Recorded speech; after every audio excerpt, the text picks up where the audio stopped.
Hola, ¿cómo les va? Mi nombre es Sebastián Barros, soy desarrollador de videojuegos y docente.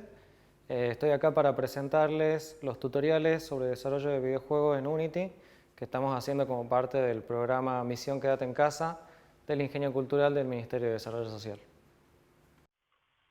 Muy bien, tenemos entonces estas dos copias de un modelo de un enemigo que hemos creado, que a través de una animación muy simple, que lupea, que trabaja en bucle, se mueven de arriba a abajo sin parar. Cuando entra en contacto con nuestro personaje cualquiera de estos enemigos, el nivel se reinicia simplemente.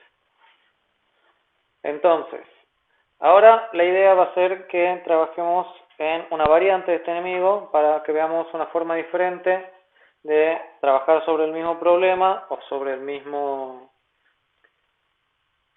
objetivo de tener un enemigo que se mueva de arriba a abajo, cómo llegar a una solución de una forma diferente. Antes de eso, primero vamos a ver un par de variantes que podemos trabajar sobre este mismo elemento que ya hemos creado el video pasado, sin tener que indagar mucho en crear lógicas nuevas. Teníamos entonces el contenedor del enemigo, se llama enemy container, en el video pasado lo había llamado enemy controller, pero le cambié el nombre porque este nombre me parecía más apropiado. Le cambié el nombre a las dos instancias, a las dos copias, y principalmente al prefabricado, al que sería el objeto madre del cual salen las copias, que está dentro del panel de proyecto. Entonces vuelvo al panel de jerarquía.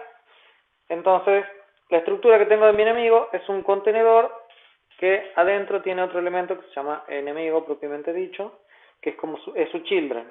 Esto es algo que estábamos hablando de la relación de parents y children, un objeto que contiene a otro y por tanto ese objeto contenido pasa a regirse también en cuanto a la posición, rotación y escala por el punto de referencia de su parent, de su contenedor, y no por el punto de referencia central de lo que sería toda la escena. Entonces yo puedo tener acá, por ejemplo, que el objeto contenido lo pongo a 2 metros al costado en el eje X, o sea, el eje de izquierda a derecha, y puedo mover su contenedor, lo reubico en otro lugar en el espacio, y a pesar de que esté en otro lugar del espacio, me muestra nuevamente que sus coordenadas son las mismas que recién, porque sigue estando a 2 metros de su contenedor, no de lo que sería el espacio central. Vuelvo con control Z. Entonces, recordando esto, tenemos una animación que lo mueve de arriba abajo al objeto. ¿Cómo puedo hacer que se mueva a los costados, adelante, atrás, o sea, de forma horizontal? No va a hacer falta que haga toda una animación nueva, sino sabiendo que se mueve de arriba abajo con relación a lo que es su parent, yo puedo hacer que el parent se acueste, lo voy a acostar a través del eje Z, unos 90, 270 grados, para que quede mirando en la otra dirección. Ahí está. Perfecto. Entonces ahora si yo le doy play, la animación hace que el objeto se mueva de arriba abajo, pero con respecto a las coordenadas de su parent, y su parent al estar acostado, el arriba abajo también está volteado. Entonces podemos generar este tipo de cambios simplemente haciendo estas modificaciones simples. Yo acuesto al objeto y pasa a hacer lo mismo de otra manera. También, por ejemplo, podríamos jugar si queremos hacer como que de repente este elemento que se está moviendo horizontalmente haga un barrido entero a lo largo de todo el suelo. Podemos escalarlo. Entonces, el eje que está acostado es el X. Vamos a hacer que sea más finito de ese lado, punto 2 por ejemplo. El otro es el Z. Vamos a hacerlo por ahí, no vamos a hacer que sea un barrido completo. Incluso podemos rotarlo nuevamente. No, perdón. Voy a rotarlo con esta herramienta más cómodamente. Ahí está, así. Mantengo apretado control para poder hacer la rotación con precisión.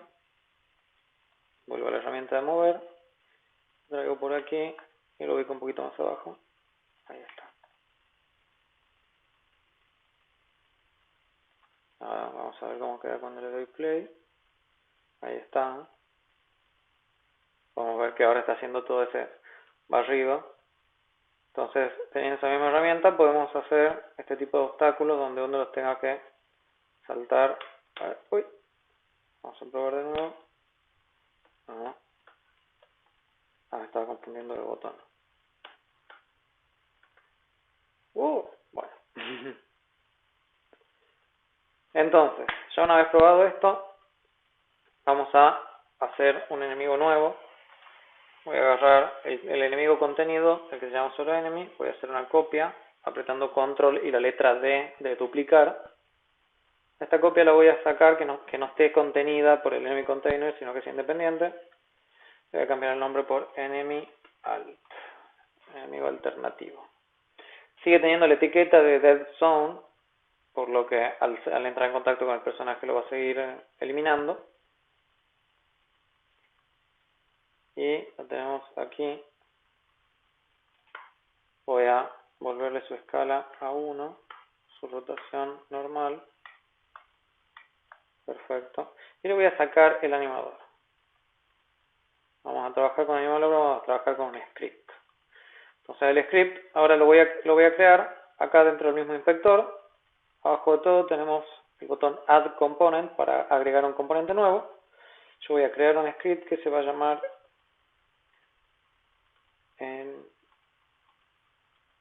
enemy alt. Así nomás. Nuevo script, crear y agregar, create and add. Tenemos el script acá listo, lo voy a meter en mi carpeta de scripts, por defecto se crea fuera de la carpeta de script y eso acostumbra a generar ciertos desórdenes después, así que al instante de crearlo lo reubico.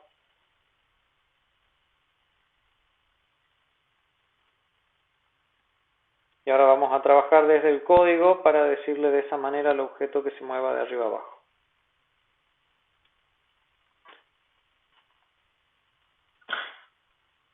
A ver, ahí estamos. Entonces, lo primero que voy a hacer va a ser crear un elemento público, va a ser de tipo float.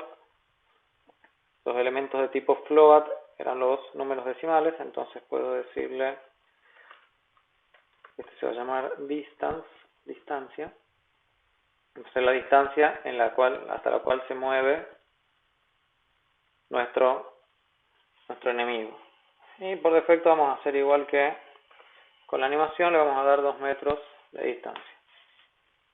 ¿Qué voy a hacer también? Voy a crear un elemento que se va a llamar multiplier, va a ser de tipo int, número entero, multiplier, va a ser igual a menos 1, perdón. Entonces es un elemento privado, es un número entero. Eso es lo que es un int. Ahora vemos cuando yo tengo creadas dos variables, una es pública, la otra es privada. ¿Y qué ocurría con las variables entonces? Cuando las hacíamos públicas, vamos a buscar nuestro enemigo alternativo, enemy alt, y en el script podemos modificar directamente desde el editor de Unity la variable pública para cualquier uso que le vayamos a dar dentro del script. Entonces continuamos, vamos a decirle en update, vamos a hacer este movimiento,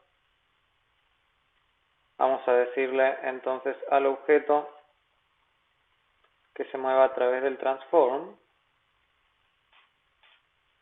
Le vamos a dar también una velocidad.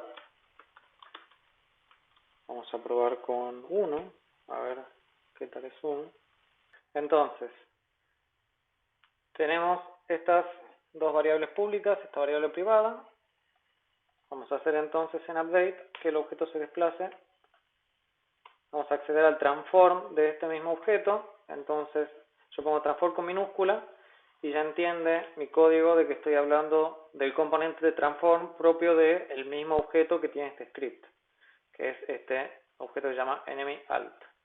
Tiene el script y va a hacer uso del mismo transform. De ahí hay una función que se llama translate para mover al objeto a lo largo del espacio y el tiempo.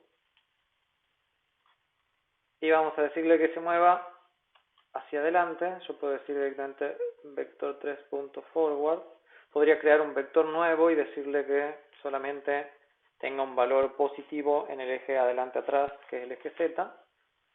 Acá, como pueden ver, vector 3.forward es, como dice, una forma corta de escribir un vector 3 nuevo que tenga simplemente un valor positivo en el eje Z de solo 1. Lo podemos resumir de esta manera, que también es un poco más intuitivo de leer. Eso lo vamos a multiplicar por la velocidad. También lo vamos a multiplicar por este elemento que se llama time.deltaTime. Ahí está. Recordemos que lo que escribimos acá en update va a ocurrir cada frame de nuestro proyecto, de nuestro juego. Entonces probablemente ocurra alrededor de 60 veces por segundo. No queremos que se mueva, si tenemos acá por ejemplo una velocidad de 1, que se mueva a 60 metros por segundo. Entonces lo que hacemos, lo multiplicamos por la variable time.deltaTime, que nos da el tiempo que transcurrió entre un frame y otro, y al sumarse la acumulación de todos los frames de un segundo daría 1. Entonces de esa manera nos aseguramos que ahora, por ejemplo, que tenemos 1 metro de velocidad, esto se va a mover 1 metro por segundo. A esto mismo también lo vamos a multiplicar por nuestro multiplicador, perdón, le vamos a dar un valor inicial de 1, no de menos 1 al multiplicador. Ya vamos a ver bien cómo funciona eso. Multiplicamos por multiplier. Perfecto. Guardo, le doy play, vamos a ver qué pasa. Y acá está el objeto, se está moviendo hacia adelante, que es hacia donde apunta la flecha azul, a 1 metro por segundo exactamente, pero no deja de moverse nunca hacia adelante. Lo que estamos haciendo acá es decirle que se mueva hacia adelante para siempre a una velocidad constante. Lo que queremos es que, llegado a una cierta distancia, vuelva en el sentido contrario. ¿Cómo vamos a hacer eso entonces? Vamos a tener que crear una condición, un condicional if, en caso de, ¿cuál va a ser nuestra condición? Si se alejó lo suficiente de su centro, que vuelva. Probablemente le vamos a tener que dar un contenedor, al igual que lo que eran los otros enemigos. Sí, va a haber que volver a hacer eso, ya lo vamos a solucionar en un ratito. Entonces voy a decir que en caso de que la posición en el eje Z, que es esta misma posición hacia adelante, es mayor a la distancia, esto lo voy a cambiar el nombre, voy a decir max distance, distancia máxima. Entonces, max distance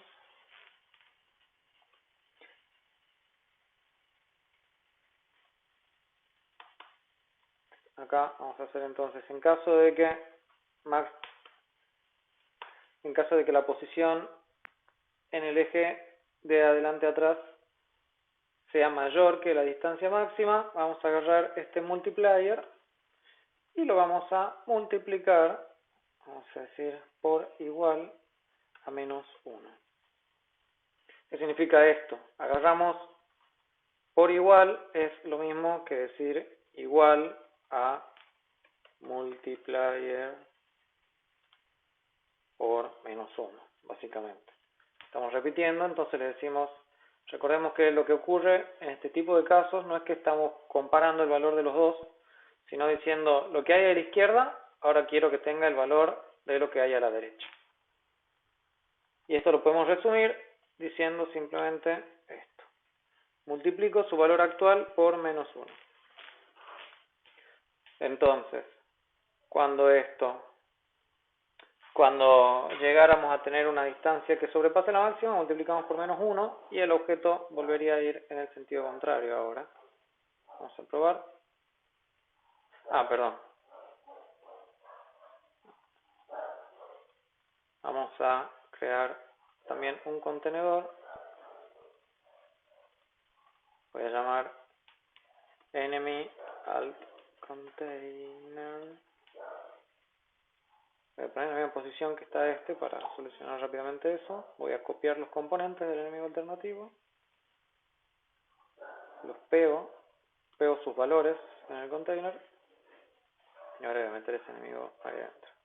Y ahora está en la posición 00. Ahora si le damos play, se nos mueve 1 metro, 2 metros y vuelve en el sentido contrario. Ahora nuevamente vuelve para siempre. Ahora tenemos que crear otra condición acá. Entonces podemos decir que en caso de que sea mayor a distancia o que sea menor a 0. Probamos una vez más.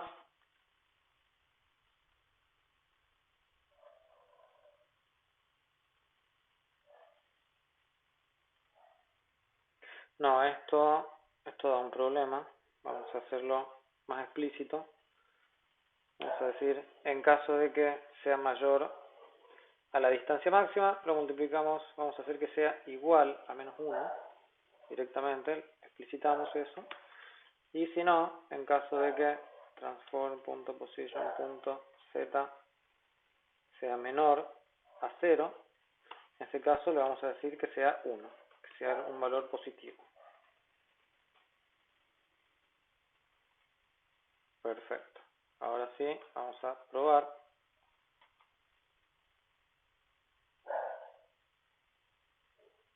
Entonces el objeto se mueve hasta los 2 metros, devuelve, llega hasta 0, vuelve, y podemos ver que hace el mismo movimiento. Esto nuevamente lo podemos variar, podemos decir quiero que se mueva hasta 5 metros, que se mueva a 5 de velocidad también, por ejemplo. Nuevamente podemos hacer todos los trucos que hacíamos con el anterior, por ejemplo lo voy rotando. Ahí está. Entonces podemos con estos dos modelos de enemigos probar todas las variantes que tienen para crear jugabilidades nuevas.